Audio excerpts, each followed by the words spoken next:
Benedicto XVI ha hecho historia al ser el primer papa que hace una llamada telefónica al espacio. Habló con los astronautas en la Estación Espacial Internacional después de la llegada del transbordador espacial Endeavour. El Papa bendijo a la tripulación y preguntó por la salud de la esposa del astronauta Mark Kelly, la congresista de Estados Unidos, que recibió un disparo en la cabeza el pasado enero y que aún se está recuperando. Durante la conversación de 18 minutos, el Papa pidió al astronauta Mark Kelly que explicara cómo la ciencia puede llevar la paz a la Tierra. Kelly explicó que muchos conflictos surgen por la necesidad de fuentes de energía y que podrían resolverse si se encontrara una fuente que todo el mundo pudiera usar. The science and the technology that we put into the space station to develop a solar power capability gives us pretty much unlimited amount of energy. And if those technologies could be adapted more on Earth, we could possibly reduce some of that violence. En la tripulación hay 2 italianos. Uno de ellos llevaba una medalla de plata, regalo de Benedicto XVI, que tiene grabada la creación del hombre de Michelangelo. El astronauta Roberto Vittori llevó esta medalla al transbordador y Paolo Nespoli la traerá de vuelta a la Tierra para regalársela al Papa. Benedicto XVI envió su pésame a Nespoli por la reciente muerte de su madre cuando estaba en el espacio. Come hai vissuto questo tempo di dolore? Nella vostra stazione vi sentite lontani e isolati e soffrite un senso di separazione? I miei colleghi qui a bordo della stazione, Dimitri, Katie, Ron, Alexander e Andrei, mi sono stati vicini in questo momento importante per me, molto intenso, così come i miei fratelli, le mie sorelle, le mie zie, i miei cugini, i miei parenti sono stati vicini a mia madre negli ultimi momenti. Benedicto XVI mostró su admiración por el trabajo de los astronautas que exploran lo desconocido. You are our representatives, spearheading humanity's exploration of new spaces and possibilities for our future, going beyond the limitations of our everyday existence. La tripulación está compuesta por astronautas americanos, rusos e italianos. El Papa les deseó a todos un buen viaje de regreso a casa y se divirtió viendo los efectos de la ausencia de gravedad. ISS, this is Houston ACR. That concludes the event in Vatican City. Thank you.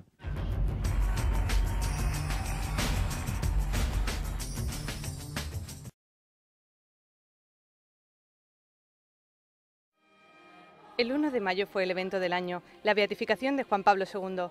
Pocos días antes, por toda Roma podía verse su fotografía e incluso alguien colocó una estatua sin permiso en Vía de la Conciliazione. La primera ceremonia oficial fue la vigilia de oración en el Circo Máximo. Allí unas 200.000 personas escucharon el testimonio emocionado del secretario de Juan Pablo II, Stanislao Divis, de su portavoz, Joaquín Navarro Valls, y de la monja curada milagrosamente por el Papa, Sor Marie Simon Pierre. Muchos de los asistentes pasaron toda la noche despiertos para tener sitio en el Vaticano el 1 de mayo. No se equivocaron, porque más de 1 millón de peregrinos intentaron entrar en la Plaza de San Pedro o en Vía de la Conciliazione para asistir a la ceremonia. Auctoritate nostra apostolica, facultatem facimus, ut venerabilis servus Dei, Johannes Paulus II Papa, beati nomine postrum appelletur.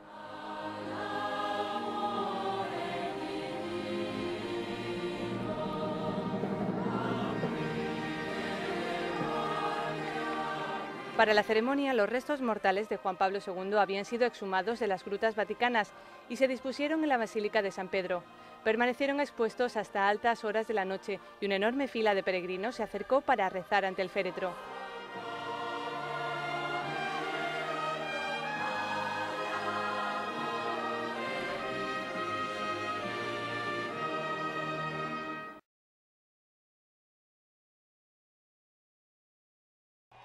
El evento del verano fue la Jornada Mundial de la Juventud Madrid 2011, entre el 8 y el 21 de agosto. Allí el Papa se encontró con casi 1,5 millones de jóvenes de todo el mundo.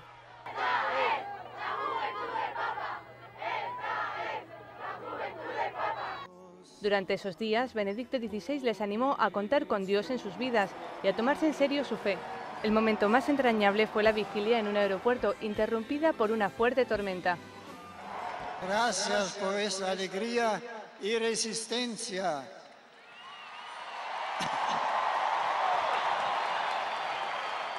Vuestra fuerza, Vuestra fuerza es mayor que la lluvia.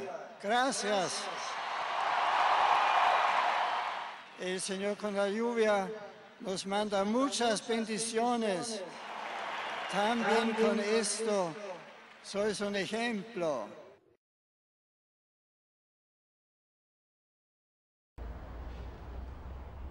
En septiembre, el Vaticano publicó su respuesta al gobierno de Irlanda, quien había pedido explicaciones sobre cómo afrontan los obispos los abusos sexuales cometidos por sacerdotes.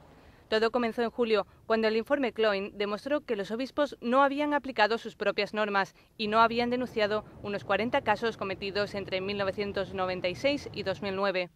El primer ministro dijo en el Parlamento que el Vaticano no hacía lo suficiente y citó, indignado, una confusa carta de 1997 enviada por el entonces nuncio a los obispos de Irlanda. Allí el nuncio ponía en duda la propuesta de obligar a los obispos a denunciar los casos de abuso sexual. En su extensa respuesta, el Vaticano explicó que el nuncio había pedido cautela para evitar que las buenas intenciones provocasen la impugnación de procesos canónicos. También señaló que en aquel entonces el Parlamento irlandés había decidido que no era obligatorio denunciar los casos de abuso. El gobierno de Irlanda no retiró sus dudas, pero dijo que esperaba recomenzar el diálogo con el Vaticano. A finales de septiembre tuvo lugar el viaje más importante del año. Benedicto XVI estuvo 4 días en su Alemania natal. Su primer gran discurso fue en el Parlamento Federal de Berlín. Allí reflexionó ante los parlamentarios sobre cómo tomar decisiones políticas correctas.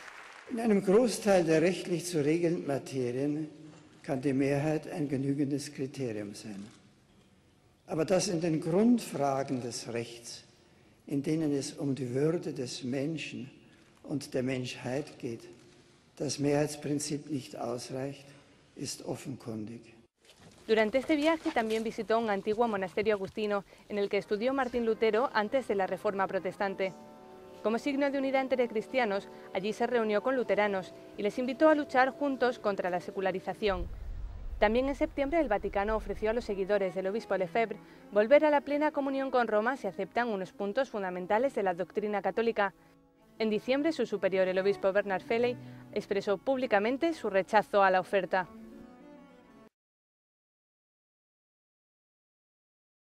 $13 millones de personas en África Oriental se han visto afectadas por la grave sequía.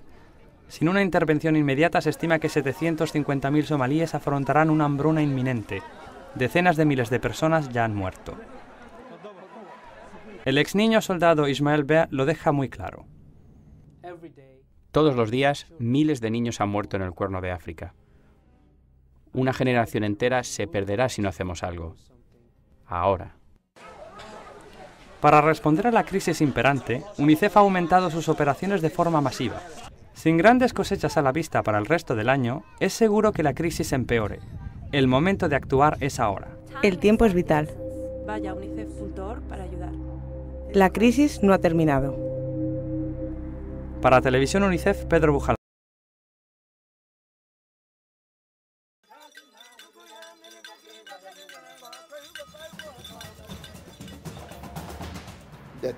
El tiempo ha llegado cuando Dios ha visto la historia de Sudán.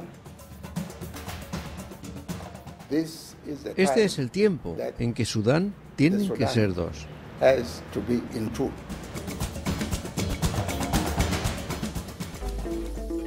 En enero de 2011, después de una serie de brutales guerras civiles y la pérdida de millones de vidas, la gente del sur de Sudán votó de manera abrumadora para separarse del gobierno musulmán del norte. El referéndum fue pacífico y confirmado por las Naciones Unidas con el 99% de los registrados dirigiendo sus votos a favor de la independencia. Hubo un movimiento enorme de gente que votó. La gente en Torit fue a hacer fila a la medianoche. Le decían a los periodistas, no podíamos dormir, así que, ¿qué podíamos hacer? Fuimos a las urnas de votación, nos sentamos, cantamos, bailamos, hablamos, esperando este gran momento que estaba sucediendo. Estaba muy feliz. Fue la primera vez que votaba en mi vida y tengo ya 42 años, así que puede imaginarse.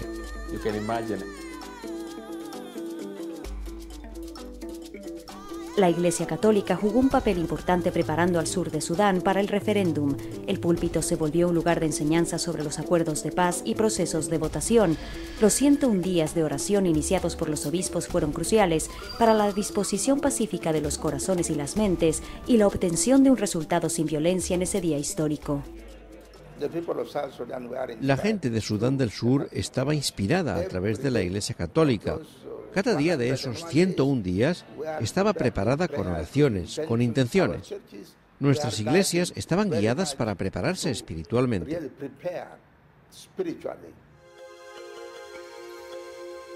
Con su patria ahora libre de la guerra, los cristianos atrapados por años en refugios temporales en los campos de refugiados en Jartún están regresando al sur para comenzar una nueva vida.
En esta fase crucial para todo el continente, la Iglesia en África, con su compromiso al servicio del Evangelio, con el valiente testimonio de una solidaridad de los hechos, podrá ser protagonista de una nueva época de esperanza. En África he visto una frescura del sí a la vida, una frescura del sentido religioso y de la esperanza, una percepción de la realidad en su totalidad con Dios, y no reducida a un positivismo que al final apaga la esperanza. Todo esto dice que en ese continente hay una reserva de vida y de vitalidad para el futuro, con la que nosotros podemos contar, con la que la Iglesia puede contar.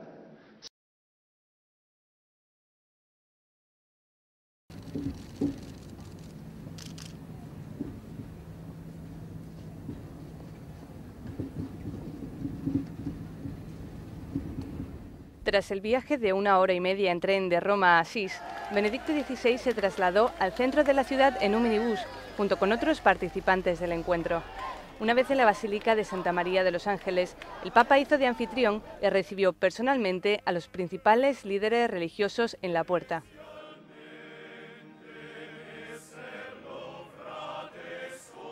Un coro de frailes franciscanos cantó durante el encuentro.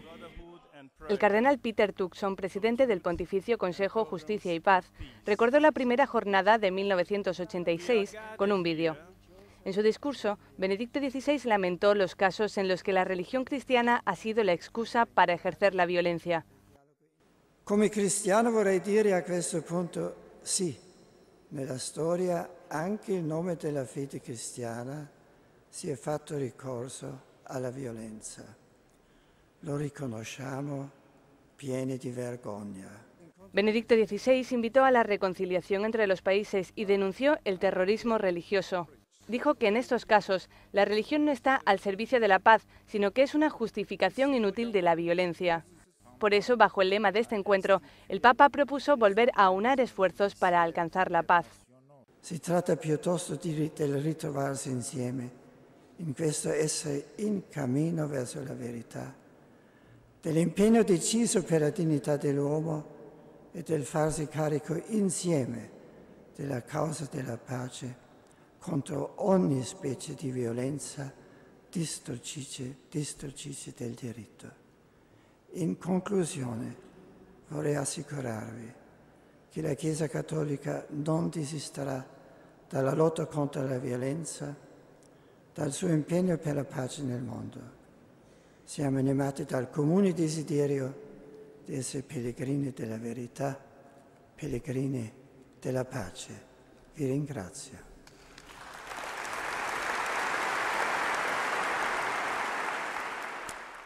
También hablaron algunos de los representantes de las principales religiones, como el líder de la Iglesia Ortodoxa, Bartolomé I. Notre dialogue est donc réconciliation. Tous nous nous reconnaîtrons dans ces paroles de béatitude. Bienheureux les artisans de paix, car ils seront appelés fils de Dieu. El primado de la Iglesia Anglicana, Rowan Williams, destacó que gracias a la relación con Dios ya no existen personas extranjeras. We are here today to declare our will, or rather our passionate determination, to persuade our world that human beings do not have to be strangers, and that recognition is as possible as it is necessary because of our universal relation to God. También intervinieron, entre otros, autoridades judías y musulmanas. El representante de los judíos de Estados Unidos recordó el empeño por conseguir la paz, mientras que Mutsadi, autoridad musulmana, explicó el porqué de las religiones en el mundo. May this gathering today reinvigorate all men and women of faith and goodwill, to redound our efforts to make this goal a reality, the reality that brings true blessing and healing to humanity. Esta jornada en Asís no incluyó un momento de oración común, sino que deja un tiempo de silencio, de reflexión, para que de manera privada se rece por la paz.